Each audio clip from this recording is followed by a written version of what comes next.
Hey guys, Donna here from the SkyHopper by Mobilicom team.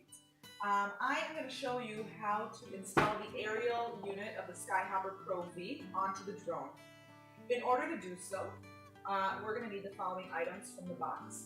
You're going to need the SkyHopper Pro V aerial unit.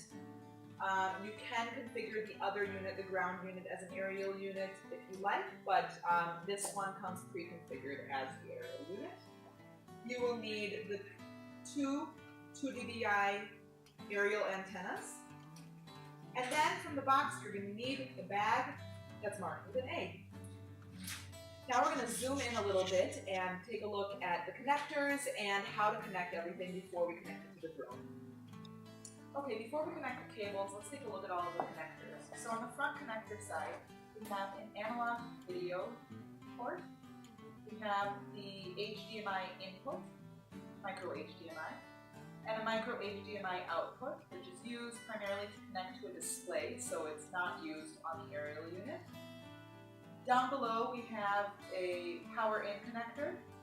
We have status and data LED lights here and here. We have a micro USB connector. We have an RS-232 data port and an Ethernet port. If you take a look at the side, you'll see a GPS antenna connector and two RF antenna connectors. And then finally on the back, for local recording ability, you have an SD card, a micro SD card interface. To begin, you want to start with connecting your antennas. First thing to note is that you want to connect the antennas to the two RF ports. Make sure you are not connecting your antenna to the GPS port.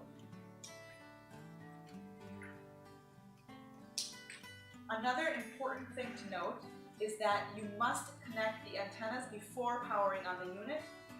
If you power on the unit prior to connecting the antennas, you do run the risk of damaging the unit. So we've connected our antennas. Now we want to connect our cameras. You can connect the analog camera here. And then obviously these two go into the analog camera itself. Or you can connect also the HDMI camera to the HDMI input here. Now with the SkyHopper Pro V, you do have the ability to connect either one or the other or both cameras.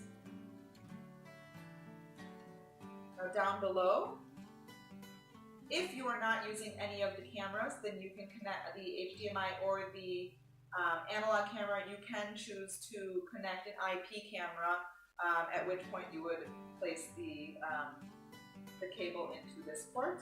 If you plan to connect any telemetry or serial data, you will just connect on one end to this cable, and then you will connect this end of the cable into the RS-232 serial data port. And then finally, you connect your power.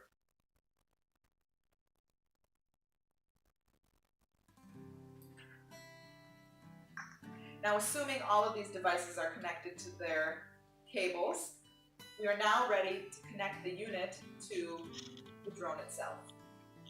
Now that we've connected the cables and their respective devices to the SkyHopper Pro V unit, we're ready to mount the unit onto the drone. The first thing that we're going to do is we're going to attach the antennas to the drone.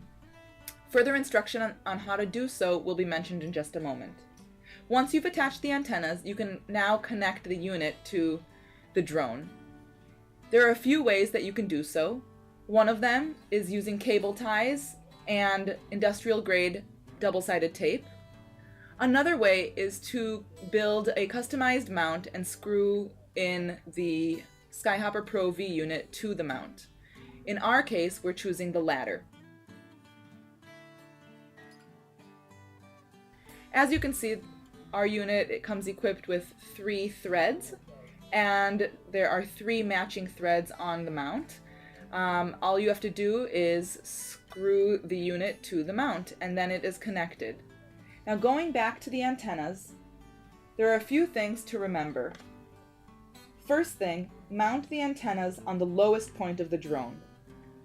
Mount the antennas as far as possible from one another with a minimum of 5 centimeters between them. Mount the antennas as far away as possible from metal, carbon, or RF emitting objects. And finally, mount the antennas perpendicular to the ground, meaning the antenna endpoint should be pointing to the ground. It's as easy as that. Thank you guys. See you next time.